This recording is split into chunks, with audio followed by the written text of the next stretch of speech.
Hello everyone, I'm Morali and welcome to part 3 of my Animal Facts and Easter Egg series. When I made the first video, I never actually planned to make any more, but for part 2 I had a lot of help from the community, so thank you guys for that. For part 3 though, I spent quite a bit of time on the wiki and in-game trying to find some of the more obscure facts and Easter eggs involving animals, and I finally got to the point that I can say I have enough to make a full video, so here we are. If you have not watched parts 1 and 2 and you're interested in this sort of stuff, I would highly recommend you watch those. I will leave a link to both of them in the description down below, and if you'd like to see more, why not subscribe to the channel? I would really appreciate it.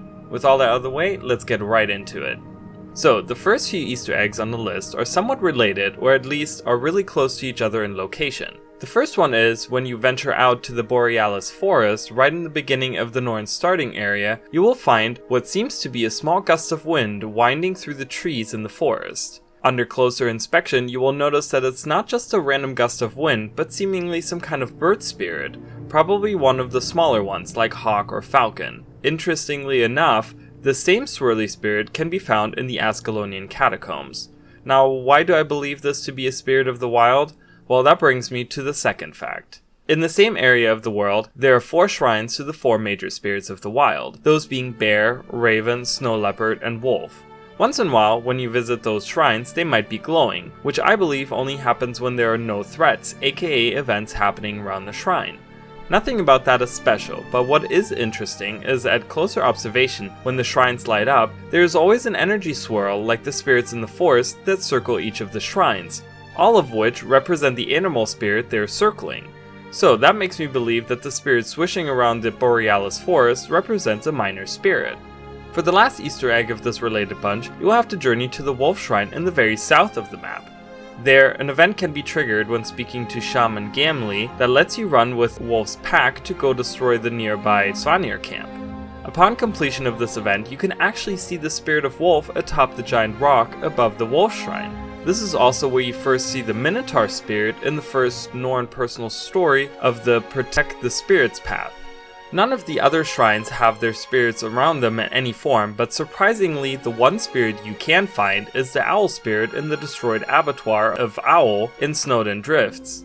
Speaking of Snowdin Drifts, this next one is not really unknown, but might be interesting for some of the newer players around. In Snowdin Drifts, in the northeast corner of the map, you might come across a wounded moa.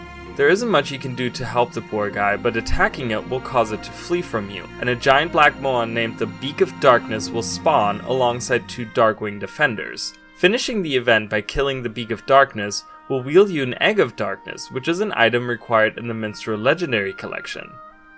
Next up, we venture to Gendarin Fields to talk about spiders. Yay! This won't be the last we hear of spiders on this list, by the way. But when you go to the Almuten mansion in Gendarin Fields, and you go around the back underneath parts of the mansion, you can find spider eggs that you can crush to advance the hard quest. But what's interesting is that when you have squashed all of the eggs, a champion spider queen will spawn. Many people come here during Halloween when you have to kill 4 champions for the daily, since this is not well known and a sure way to get an easy champion kill. Next up, we do not go very far. Just down the hill from the mansion on the beach, you will find a piece of driftwood you can interact with. It states that this driftwood would be a nice place to sit down and relax if it weren't for all the crabs around.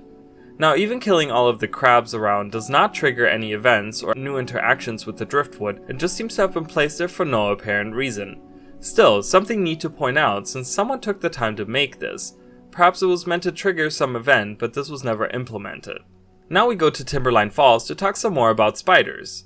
In the Fisher's Eye Bridges area of the map is the Valens Tutory Lab. Here you can find several researchers conducting all kinds of experiments. One person here is named Exterminator Nav, who is tasked with taking care of the spider nests in the vicinity. He states that they are nesting all around the lab and proceeds to hand you a gun to help with the extermination. The problem is that even after looking around the lab, you won't find any of the aforementioned spider nests. So what is going on here? Well, if you travel to the top of the lab in one of the towers, which is not exactly quote-unquote around the lab, you will actually find 6 spider nests that you can destroy to further the hard quest. It doesn't spawn any spiders to fight, and they respawn fairly quickly, but there are only 6 of them in this remote location. Was this intended by the developers, or just something that was overlooked? Your guess is as good as mine. Over across the Sea of Sorrows in the Mithric province, when you go to the Jeztar Falls in the southeast of the map, you will find a big lake. If you dive underwater, you will find a cavern entrance below the waterfalls in the very southeastern edge of the lake. Here, a crazy Inquest researcher is conducting experiments, and when approached, she will summon crazed animal minions to fight for her. It's not a very hard event these days, but definitely interesting since it's more out of the way for any player to come by and do this event. Back across the sea in the Fields of Ruin, outside of Ebonhawk, just north of the Forlorn Gate waypoint, you can find an Aromatic Stump. Interacting with it lets you know that the scent is intoxicating, and an abandoned beehive seems to be inside. Next, you are prompted to reach inside, which then tells you that your character scooped out and enjoyed a handful of honey. Obviously, this isn't visualized in any way in-game, but what it does do is spawn a hungry bear that will attack you. Only one hungry bear can be summoned by this stump at a time, and there is about a 5-second cooldown before it can be resummoned. If you try to scoop more honey out during that time, the text will state, you reach around for a while, but get nothing more than beeswax for your trouble. This is for sure one of the more random and obscure facts on this list, and it makes me think that maybe at some point this could have been used for testing on spawning enemies on specific interactions or something along those lines, and the developers thought it would be fun to leave in. Further north in the Fields of Ruin, in the Mithric cliffs outside of Deathblade's Watch, you can find a rancher and a herd of cows and bulls. More specifically, irate bulls. Why is this interesting? Well, these irate bulls have a different model from any other irate bulls you might find around. There aren't very many places that actually have irate bulls, but nonetheless, these are the only ones with this model. It's also not a huge change between the two models. These irate bulls have a bronze coat and white horns, instead of a black coat with black-tipped horns. Speaking of bulls, in Shaymore Fields, near the gravestone of Cicely Otterly, her daughter Clara and her bull, who was a gift from her mother, can be found. Sometimes the bull will go on a rampage, triggering an event to chase him in order to calm him down. Nothing unusual about this event, but it seems to be a reference to Guild Wars 1. In Guild Wars 1, one of the early Mesmer-specific quests, you are charged by Lady Althea to take care of a rogue bull that threatens visitors to her theater. The setting seems to be the same here, as both happen around more quiet areas of the world with farms around, as well as taking place in low-level early game places as well. It's an interesting callback for sure. The last fact for today's video is something I've talked about on one of my streams, and it involves Orrian Crabs. Even the most veteran of players might say, what the heck are Orrian Crabs? Well, only one Orrian Crab currently exists in-game, and it can only be found in the personal story step, Temple of the Forgotten God. You will encounter it underwater just outside of the temple at the very start of the instance. Fun fact, it's not actually identified as a creature, but rather as a destructible object.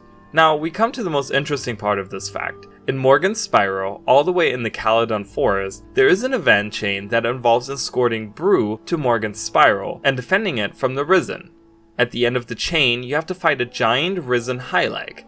Now, all the way back during the beta weekend event for Guild Wars 2, this event actually had you fight a Risen Crab instead of a Highleg. Why this was changed is unclear, but the most fascinating part of this is that the old model of the crab, which is the same one as the one you find outside of the temple, can still be found in the small lake to the east. You can't interact with it, and nothing else can be done around there, but at least it lets us have a good look at one of the rarest models in-game. So, that's it for this video. Some of these were things I never even realized even after playing for 10 years, so I hope there was some stuff in here you guys found interesting as well. Will there be a part 4? Well, I suppose that depends on how many more facts I can discover, and how many fun animal things ArenaNet is looking to add in future releases. But I certainly have a good time making these videos. What was your favorite fact? Let me know in the comments down below. Also, as I've mentioned earlier, I do stream over on Twitch if you guys ever want to come hang out. And if you enjoyed this video, you can leave a like down below. Let me know what other stuff you would like to see. Until next time, I'll see you all later. Bye guys!